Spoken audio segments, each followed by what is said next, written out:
And we'll proceed to hear argument in the last case scheduled for argument on calendar today, and that is 24-5528 Harvey Yazzie versus United States Office of Navajo and Hopi Indian Relocation.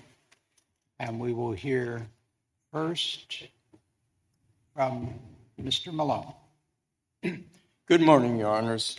Robert Malone, appearing for Plaintiff Appellant Harvey Yazzie, and may it please the Court. Our challenge to the hearing officer's decision in this case is, number one, to his adverse credibility findings, which are unsupported and do not comport with the repeated instruction of this circuit as to the proper procedure, legal procedure to support an adverse credibility finding, and also to what we see as just the largely circumstantial evidence by which the hearing officer tied Mr. Yazzie to Tuba City during the requisite time period. What about and I understand that argument, what about the argument that the officer considered the fact that the testimony was that he worked at these specific locations, but then it turns out, based upon the evidence in the record, that was not the case? How is your argument is that should not show that there's a credibility problem? Well, I think as to that employment, there can be a reasonable explanation. The first job he had at the auto parts store, I mean, this was 50 years ago, and even today, I mean, he could have been paid under the table. That's why, or just, his employer considered him a private contractor. I understand that, and I understand that some folks do have that happen. But the question is, why wasn't that a basis to say that's a credibility problem? I guess that's the issue I have. And you mean the inference being, Your Honor, that he just made this up, Mr. Yazzie? Well, the inference that the hearing officer used that discrepancy in determining that that's a credibility issue.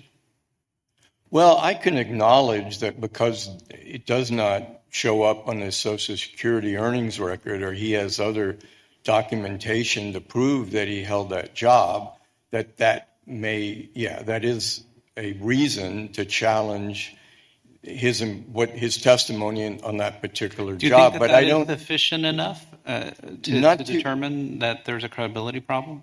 All of his testimony? No. I don't see how this impugns the integrity of his entire testimony. When we refer to credibility, we're not necessarily, and I don't necessarily know that the independent hearing officer here was referring to, lying. It's just that this isn't very reliable testimony, and it's not credible in that sense in terms of not being accurate. Okay, I mean, I can accept that, but then I guess I would go on to say he did not rely on this employment to prove his eligibility for relocation benefits. Counsel, isn't it true that the hearing officer considered the lack of information on the Social Security report as one part of an overall consideration of testimony that he heard and determinations to ultimately deny your client benefits? Is that right? This is one piece. What Judge Mendoza is asking about here with respect to the Social Security report was one thing. Correct? Yes. Okay. I mean, he said in his credibility findings, he stated, there's a discrepancy. Well, he said that he says there were grave discrepancies. In his correct? testimony about the employment and also about the years he attended college. Would you agree with me that part of the hearing officer's ultimate denial of benefits was also based on implicit credibility determinations with respect to Mr. Yazzie's family members? So he didn't cite to any particular, he never found them to be not credible. There were no specific adverse credibility determinations made as to the family members, but he sort of generally said that they had limited credibility. Is that right? Yeah, I mean, yeah. Okay, so why under our case law isn't that enough to remand this case, because when we have a hearing officer that's relying on multiple things, and one of those things is prohibited by our case law, that is making implicit credibility determinations as opposed to explicit adverse credibility determinations, how can we know that there was not at least some part of this decision that is problematic, arbitrary and capricious, a violation of the officer's duties to make adverse credibility determinations? I guess I'm not quite. I mean, this is what we would say. I mean, just the blanket dismissal, the collective finding that all three witnesses had limited credibility without taking the time to address each one individually and state the specific and cogent reason why they were not credible. I'm asking this question because, well, maybe you're confused because that is part of your argument. My question is, isn't that enough to get at least the remand here? Because it doesn't really matter if some part of the officer's ultimate decision was based on the Social Security reports. That might still be a problem, but in the sort of collection of things that the officer relied on, some part of it we know is improper. Isn't that enough? Do you have to win on all of these arguments? That's my question. No, I wouldn't. No. I mean, I would think if this court finds that the hearing officer's credibility findings do not comport with this circuit's precedent as to the proper procedure to do that, that is sufficient to remand this case. But I do think that there's more.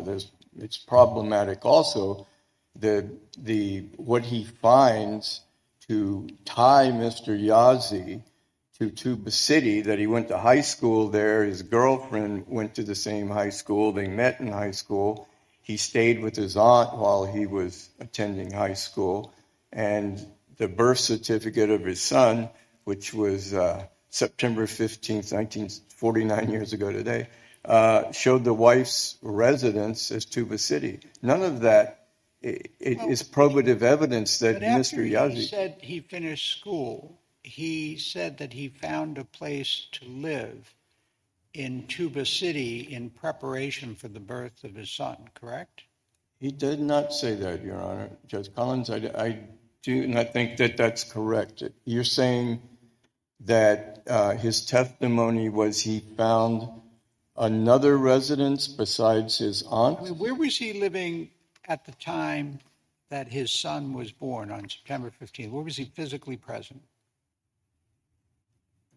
Well, I mean, his testimony was that he never moved in with his wife's family in Tuba City.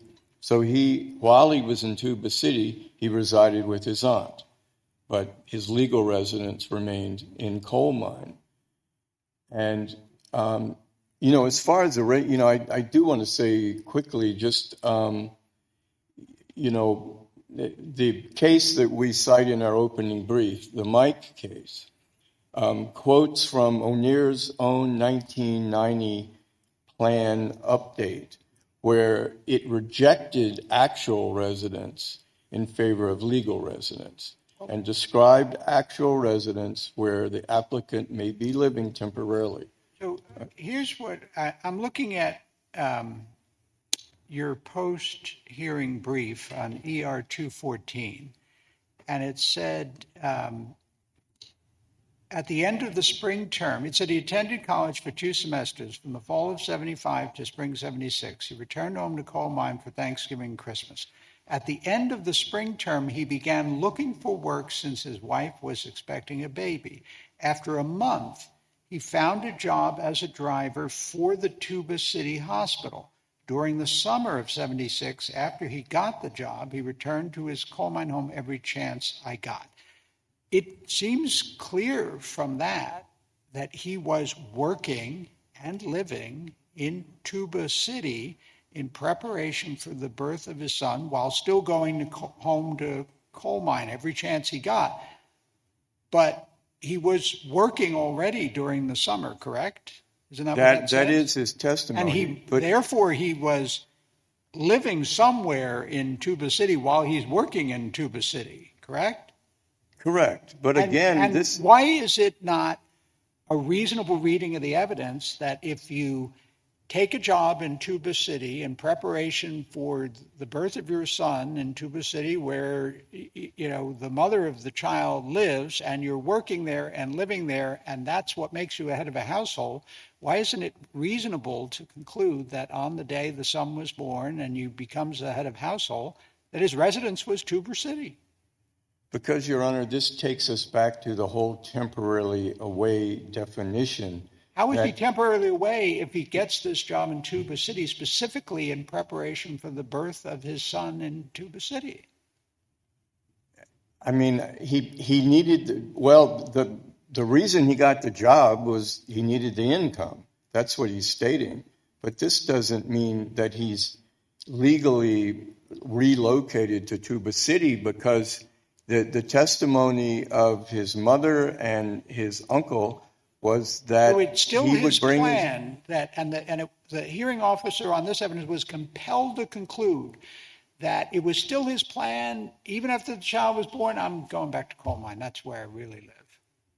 I'm sorry, Judge Collins, what's your... I mean, it sounds to me that what you're saying is that even though he had a job in Tuba City, was living in Tuba City, the mother of the child is living in Tuba City, the child is going to be born in Tuba City, that it was on September 15th, the day the child was born, it was his intention to return to coal mine to live. Well, Your Honor... Is that your claim? My claim is as of that date, his legal residence remained coal It would mine. only remain coal mine, and his presence in Tuba City would only be temporary if it was his intention to return to coal mine. But I don't see how the hearing officer is compelled on all this Tuba City evidence around September 15th to conclude, he really was in his heart, he wanted to go back to coal mine. I don't see why he had to conclude that. Well, Your Honor, the eligibility requirements don't require a showing that the applicant, once they've attained head of household through whatever means, that there's no requirement that they have to show that they are going to remain on the HPL indefinitely. They just have to show... What matters is where they resided on the day they became head of household. Where they legally resided. Correct. And in order to say that his legal residence remained coal mine on September 15th, 1976, it must have been his intention to return to coal mine and not to stay in Tuba City. Well, I'm having a hard time seeing the evidence that compels the hearing officer to say, yes, I think he was going to go back to coal mine despite all this centering of his life in Tuba City. Well, the evidence, the testimony, if it's credited, the hearing officer excluded it. He never addressed it. But his mother, Mr. Yazdi's mother, Julia, she testified to remembering when he was out there with his infant working. He continued to have responsibilities at that home site. He was the oldest son, as his brother testified to. And, this is a labor-intensive pastoral home site. I mean, he would not give up that responsibility, simply because he had to work in Tuba City. He needed income.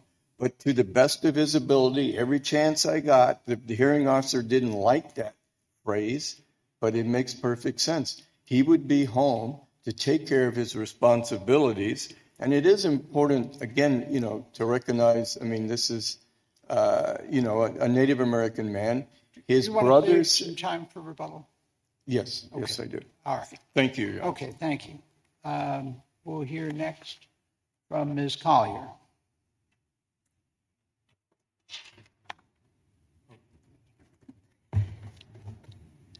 Good morning, Your Honors, and may it please the Court, Amy Collier on behalf of the United States.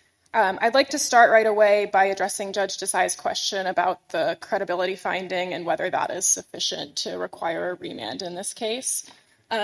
I think it's true here that the hearing officer was looking at the testimony and saying that, it carried limited weight in establishing plaintiff's residency in this case. But I would point out that even if you credit the testimony of the witnesses, as the hearing officer acknowledged, it was still too indefinite and vague to establish that Mr. Yazzie was actually. I think the problem that I'm having is that the hearing officer is sort of skirting his obligation to make the kinds of adverse credibility determinations, the explicit adverse credibility determinations that our court requires so that there can be adequate review. And I think what you just said, I think perfectly describes the problem, which is that then the district court credits this as saying, well, the hearing officer gave them as much credibility, that as was necessary, but we don't, but really the hearing officer didn't do that. The hearing officer ultimately at the end in all of its conclusions relied on the limited credibility of these witnesses, but without ever making any sort of explicit finding that we can review on the substantial evidence standard. So I'm struggling to see what sort of specific credibility finding would be important to make here, given well, the I think limited that if you're going to use the fact that they had limited credibility to support an ultimate determination, then you need to cite to something to suggest that they had that they were not credible. I think this is precisely the problem, which is to be able to say they have limited credibility, but without giving the reviewing courts anything to look at, there's this sort of catch-22, and that's why we have this requirement in the first place. Well, to Judge Desai's point and to counsel's argument just before he sat down, crediting, for example, the mother's testimony about how he had additional responsibilities, but when there's this limited credibility finding as to these witnesses, so you question, it's like, well, did they consider that? Was that something that was it unsupported by the evidence? Was that information not credible? That's the problem that we run into. So I think, I agree that the hearing officer could have potentially provided more detailed explanations for why he was not finding that Mr. Yazzie's witnesses carried the weight in establishing his residency. But I just want to step back for a second and point out that Mr. Yazzie, the plaintiff, carries the burden to establish that he was residing on the HPL at the relevant time. I don't dispute that at all. Obviously, the applicant has the burden, but the applicant could argue, and I think does argue in this case, that he satisfied that burden by putting forward evidence through witnesses that he had an intent to return to the HPL, that he had a legal residence, which is what his obligation and burden is to prove. And the hearing officer discounted that testimony, but without making any sort of explicit adverse credibility. So I don't think there was any testimony about his manifestations of intent to reside on the HPL. There was testimony about, so for example, his brother would testify that he was going to school in Tuba City, working in Tuba City, and that his brother was commuting or was returning every weekend to the HPL, but that when asked directly after that whether he would see plaintiff at the HPL, he said we would go traveling around a lot. Not every weekend, not he was intending to reside there, not any of the indicia of intent to reside that is laid out in the regulation, or in other cases such as storing belongings there, such as other documentation establishing his residency there. I would also point out that his uncle testified that he was working in Tuba City. Again, my understanding is that these two distances are not so far away that one can't live on the HPL and commute to Tuba City, and that's what his uncle was doing for decades. So the hearing officer heard that testimony, heard this sort of vague, insufficient testimony about how often they might see plaintiff at the HPL, and then on the other hand was weighing it against. Say about where he was living when he got the job and the summer of 76.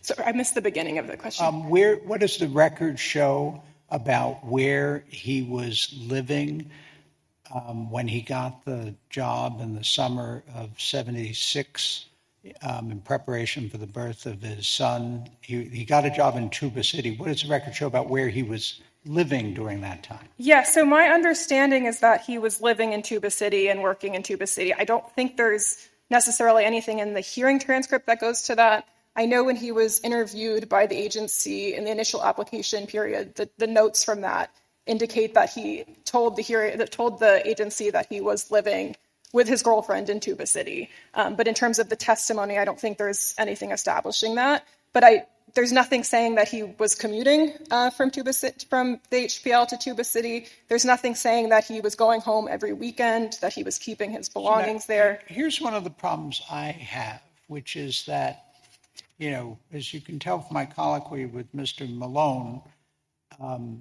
the strongest piece of evidence that he had shifted his residence to Tuba City was that he took a job there in the summer of 76, before his son was born and before the date he becomes head of household. However, the independent hearing officer seemed to reject that testimony because he noted that there were no Social Security earnings for 1976. So can we rely on testimony that the hearing officer rejected as not credible in order to sustain? There seems to be an internal contradiction. It wasn't credible because of the inconsistency with Social Security, but then it's being invoked to sustain the burden that he was in Tuba City by September 15th? So the hearing officer did find that he became a full-time resident of Tuba City by September 1976. That's at ER 229. The hearing officer acknowledged that the Social Security statement did not show any income for 1976 or 1977. But he's saying that the plaintiff himself claimed he was where he was living and claiming he was working there at that time. So again, even crediting that testimony, again, I think there's some dispute about whether those earnings... He's not crediting that testimony, right? Well, I don't think that there's a specific... I don't think the credibility goes to that particular job. So, for example, the credibility about Social Security earnings statements really goes to the 1974-1975 timeline, because as plaintiff pointed out... Read this carryover sentence on 229 to 230. At that time, meaning when the child was born, applicant was a full-time resident of Tuba City where he lived and claimed that he worked. And then there's a parenthetical. Applicant's Social Security earnings statement does not show any income for 1976 or 77. So he's simultaneously saying, I don't believe it, but he loses anyway based on it? I think, and this is in the record, it's not in the hearing officer's decision, but the reason that there's no Social Security earnings statement for that particular job, my understanding is that it was a civil service retirement account that the individual would not be paying into both. So you Social agree Security. with that accounts for the discrepancy with respect to this? I think that's a possible explanation for it, and I think it's supported by the record. Then isn't that adverse credibility determination not supported by substantial evidence? The adverse credibility determination going to his 1974-1975 timeline, which I think is still part of the key timeline. Again, he has to show that he was a resident of the HPL in both December 1974 and in September 1976. The December 74, even again, by the hearing officer's reading of the evidence, because he believed the documents over the testimony, and the documents have him in college in December of 74. And going to college out of town is not usually a shift of your residence and domicile. And so it's a little shaky then for December 74. But September 76, the problem is that we have this contradiction between the strongest piece of evidence is that he worked there, but I don't believe it. And now you're saying that the reasons for disbelieving, you agree, may have been faulty. It seems to me this whole thing needs to go back and be sorted out. This is just too much of a mess. 2 points on that. First, the temporary away exception can apply when someone is away at college or away at work. if they intend to return back to the home site afterwards. The record here shows that he went away to college and didn't return back to the HPL. He went back to Tuba City, got a job in Tuba City, kept staying with his Got a wife. job in Tuba City when? So based on the Social Security records for the auto shop job, that would have been in 1975, that he went to college No, in the auto 70. shop was, I thought, in 74 and ended in November of 74. That's what his testimony was, but he testified that he was being paid by check. He never testified that he was being paid under the table. And the records show he has earnings from Oh, 1975. but the hearing officer did not say that testimony, that work took place in 75. That factual finding is not on the record. The hearing officer did find that he had earnings from 1975, no earnings from 1974. And so that was a grave inconsistency in his testimony. Correct. So he has inconsistencies in the testimony, but we kind of don't seem to really know what facts we know the ultimate conclusions the hearing officer. We don't really know what facts. Was he really working there in September of 76? Because he seemed not to believe it.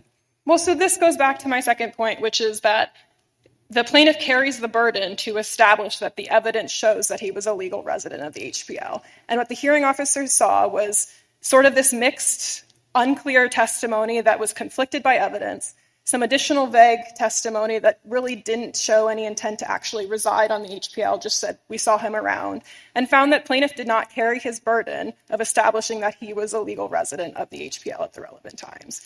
I don't think that the evidence compels a fact finder to say, oh no, actually he did carry his burden. The evidence points the opposite I think direction. That's a separate issue. I understand that there were cross motions for summary judgment.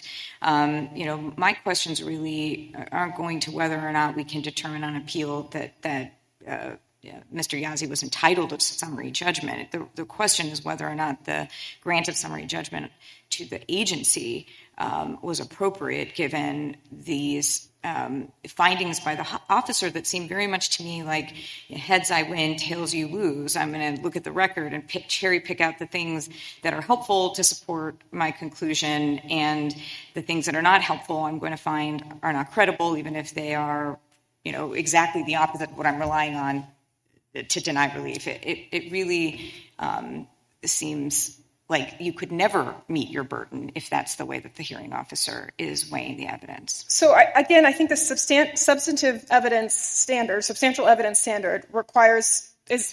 that it should be upheld if there's an adequate basis in the record. And the question is not whether we've established 100% that he was residing in Tuba City at the time. The question is there adequate evidence in the record to say that he did not carry his burden of proving that he was a legal resident of the HPL at the relevant time? And I think that there is adequate evidence in the record, just given his deepening ties with Tuba City, meeting his wife, future wife there, and staying there, continuing to live there, continuing to look for work there, continuing to stay there overnight rather than commuting like some of his relatives. I think that evidence does support is adequate to support a finding that he did not carry his burden of showing that he, at the time, was a legal resident of the HPL. And unless the court has any further questions, we'd ask for them. Thank you. Thank you, counsel. We'll hear rebuttal now. Thank you, Judge Collins. I want to first take issue with one thing that counsel said, that in the notes, I believe she said, of that O'Neill's attorney made when he spoke to, he had a telephone conversation with Mr. Yazzie prior to the hearing, and that Mr. Yazzie said he lived with his girlfriend. Now, I believe what he said was he split his time between his girlfriend and his home in coal mine. He explicitly stated when asked, his testimony at the hearing was that he did not reside with his girlfriend. If they were not married, it would have meant living with their family. And there's no evidence that he transferred his temporary residence in Tuba City from his aunt's house to that of his wife. And, I think, it has been some of the questions from your honors that, the hearing officer here does try to have it both ways. He ties Mr. Yazzie to Tuba City through his employment that he testified to, and then parenthetically says that this is not, this is not credible because the record, his Social Security record doesn't show it. And one thing I want to say is, in the legislation of the Settlement Act, Congress, acknowledged the United States trust responsibility towards Native Americans and stated therein that this relocation program, because they saw that the joint use area would be separated and that people would be involuntarily relocated. And they stated that this involuntary relocation program would be carried out in an equitable, fair, and consistent manner so as to limit the adverse social and cultural and economic consequences. All right, thank you, counsel. I've let you go Okay, over your all time. right. All right, thank you. Thank The case you very just much, Your argued is submitted, and we are in recess for the day.